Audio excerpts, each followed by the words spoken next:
आज हम biochemistry unit first का पार्ट 2 वीडियो देखेंगे जिसमें हम डाइजेशन, एब्जॉर्प्शन और मेटाबॉलिज्म देखेंगे जो आपके एग्ज़ाम के लिए बहुत ज़्यादा ज़रूरी है और आपके एग्ज़ाम में ये आता भी है। इसको हम बहुत ही अच्छे से और बिल्कुल ही सिंपल प्रोसेस के थ्रू समझेंगे, ठीक है? जिससे कि आप इसे अच्छे से एग्ज़ाम में लिख पाएँ। ये चलिए स्टार्ट करते हैं। हमारा सबसे पहला जो टॉपिक है वो है डाइजेशन ऑफ कार्बोहाइड्रेट। कार्बोहाइड्रेट का डाइजेशन कैसे होता है? तो process of break down polysaccharide into monosaccharide simple sugar which our body can absorb is known as carbohydrate digestion. इसका मतलब ये है कि पॉलीसैकेराइड का मोनोसैकेराइड्स यूनिट में टूटना हमारे बॉडी में, साथ ही साथ उसका एब्जॉर्ब होना ही हमारा क्या कहलाता है? कार्बोहाइड्रेट का डाइजेशन कहलाता है। अब हम इसकी प्रोसेस को देखेंगे। अब हम प्रोसेस को स्टार्ट करते हैं। सबसे पहले माउथ में क्या होता है? हमारे सलाइवरी ग्लैंड होती है जो कि रिलीज करती है हमारे सलाइवरी एमाइलेज एंजाइम को, जो कि स्टार्ट करता है ब्रेक डाउन करना किसका? पॉलीसैकेराइड का। फिर क्या होता है? फिर आता है हमारा स्टमक, ठीक है। स्टमक में जो फूड होता है वो कायम फॉर्म में जाता है। फिर स्टमक क्या करता है? उसमें जितने भी बैक्टीरिया होते हैं उसको किल कर देता है एसिड के थ्रू, ठीक है। साथ ही साथ इनहिबिट कर देता है उनकी ग्रोथ को। फिर क्या होता है? वो फूड जो होता है हमारे स्मॉल इंटेस्टाइन में जाता है। स्मॉल इंटेस्टाइन में क्या होता है? पैंक्रियाज से रिलीज होने वाला जो हमारा पैंक्रियाटिक एमाइलेज एंजाइम होता है वो पॉलीसैकेराइड को डाइसैकेराइड में, फिर उस डाइसैकेराइड को मोनोसैकेराइड यूनिट में तोड़ देता है, ठीक है। फिर हमारा जो इंटेस्टाइन होता है उसमें जो मोनोसैकेराइड यूनिट होती है जो कि पैंक्रियाटिक एमाइलेज एंजाइम के थ्रू ब्रेक डाउन हुआ रहता है, वो एब्जॉर्ब होता है। फिर वो जाता है हमारे लार्ज इंटेस्टाइन में। लार्ज इंटेस्टाइन में पाया जाता है हमारा गट बैक्टीरिया। गट बैक्टीरिया क्या करता है? उसे फर्मेंटेट करता है, साथ ही साथ जो इनिशियल चीज़ें होती हैं, जो ज़रूरी चीज़ें होती हैं उन्हें एब्जॉर्ब करता है, बाकी सारी जितनी भी वेस्ट चीज़ें होती हैं उन्हें एक्सक्रीट आउट कर देता है हमारे बॉडी से। तो यही पूरा प्रोसेस होता है हमारे डाइजेशन का कार्बोहाइड्रेट के।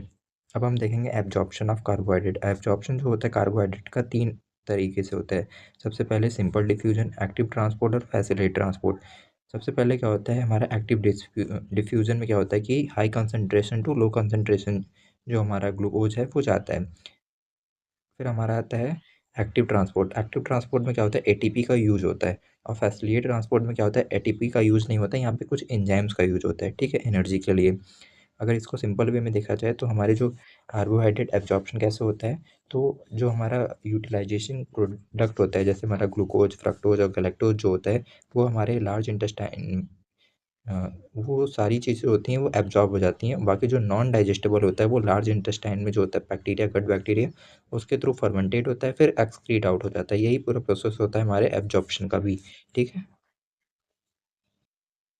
अब हम कार्बोहाइड्रेट का मेटाबॉलिज्म देखेंगे। कार्बोहाइड्रेट का मेटाबॉलिज्म कैसे होता है? सबसे पहले ग्लूकोज 6 फॉस्फेट जो होता है एनारोबिक और एरोबिक 2 टाइप जो होता है, ठीक है। सबसे पहले अगर एनारोबिक होगा यानी कि ऑक्सीजन की एब्सेंस में क्या होगा? ये लैक्टेट बनाता है मसल्स में। और एरोबिक माने ऑक्सीजन की प्रेजेंस में क्या करता है? पायरुवेट बनाता है हमारे टिश्यू में। सबसे पहला जो साइकिल आता है वो आता है ग्लाइकोलाइसिस साइकिल। आपको इस मेटाबॉलिज्म यूनिट ये जो टॉपिक है इसमें कई साइकिल पढ़नी है, 5 से 6 आपकी साइकिल हैं, वो आपके लिए इंपॉर्टेंट है जो कि एग्जाम में आता भी है। तो सबसे पहले आता है glycolysis. Glycolysis also known as embedded Meyerhof pathway, ठीक है। इसका जो प्रोसेस होता है वो कैटाबॉलिज्म ऑफ ग्लूकोज पे डिपेंड करता है, ठीक है। ये कहाँ कर होता है? हमारे most of the tissue liver के साथ ही साथ किडनी में, ठीक है। ग्लूकोज जो होता है इसमें क्या होता है? कन्वर्ट होता है 2 पायरुविक एसिड में, ठीक है। अब आइए इस प्रोसेस को देखते हैं। सबसे पहले ग्लूकोज जो होता है ग्लूकोज 6 फॉस्फेट में कन्वर्ट होता है with the help of hexokinase enzyme, ठीक है। हेक्सोकाइनेज एंजाइम जो होता है ग्लूकोज को ग्लूकोज 6 फॉस्फेट में कन्वर्ट करता है। फिर ग्लूकोज 6 फॉस्फेट जो होता है फ्रक्टोज 6 फॉस्फेट में कन्वर्ट होता है फॉस्फोग्लाइको आइसोमर्स एंजाइम की हेल्प से, ठीक है। फिर फ्रक्टोज 6 फॉस्फेट जो होता है फ्रक्टोज 1,6 बिस फॉस्फेट में कन्वर्ट होता है फॉस्फो फ्रक्टोकाइनेज की हेल्प से। फिर फ्रक्टोज जो होता है 1,6 बिस फॉस्फेट जो होता है वो दो चीज़ें बनाता है। सबसे पहले बनाता है PGAL ग्लिसरॉल्डिहाइड 3 फॉस्फेट, ठीक है। दूसरा बनाता है हमारा ट्रीहाइड्रोक्सी एसीटोन फॉस्फेट DHAP। ये 2 चीज़ें बनाता है, यानी कि पहला प्रोडक्ट एल्डिहाइड बनाता है, दूसरा कीटोन बनाता है, ठीक है। अब क्या होता है? ये PGAL जो होता है ये इसमें आइसोमेरेज ट्राइओज फॉस्फेट डिहाइड्रोजनेज जो एंजाइम होता है इसे 1,3 बिस फॉस्फोग्लिसरेट में कन्वर्ट कर देता है। फिर ये फॉस्फोग्लिसरोकाइनेज जो होता है इस 1,3 बिस फॉस्फोग्लिसरेट को 3 फॉस्फोग्लिसरेट में कन्वर्ट कर देता है। फिर फॉस्फोग्लिसरेट ग्लिसरोम्यूटेज जो होता है ये 3 फॉस्फोग्लिसरेट को 2 फॉस्फोग्लिसरेट में कन्वर्ट कर देता है। फिर एट द एंड हमारा टू फास्फोग्लिसरेट जो होता है वो इनेलेज की हेल्प से फास्फोफिनॉल पायरुवेट में कन्वर्ट हो जाता है। फिर फास्फोफिनॉल पायरुवेट यानी पेप जो होता है वो पायरुवेट काइनेज की हेल्प से पायरुवेट में कन्वर्ट हो जाता है।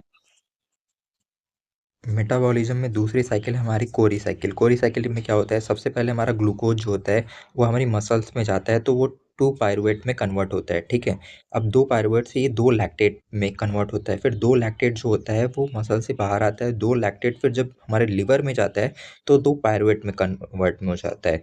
फिर दो पायरुवेट जो होता है ग्लूकोज में कन्वर्ट हो जाता है। यही पूरा प्रोसेस जो होता है इसी को कोरी साइकिल के नाम से जाना जाता है, ठीक है। तो इस डायग्राम के थ्रू आपको ये बहुत ही ज़्यादा सिंपल है। बस आपको इन इन सारी चीज़ों को डिटेल में फिर लिख देना है, इसको समझ के, ठीक है। Thank you.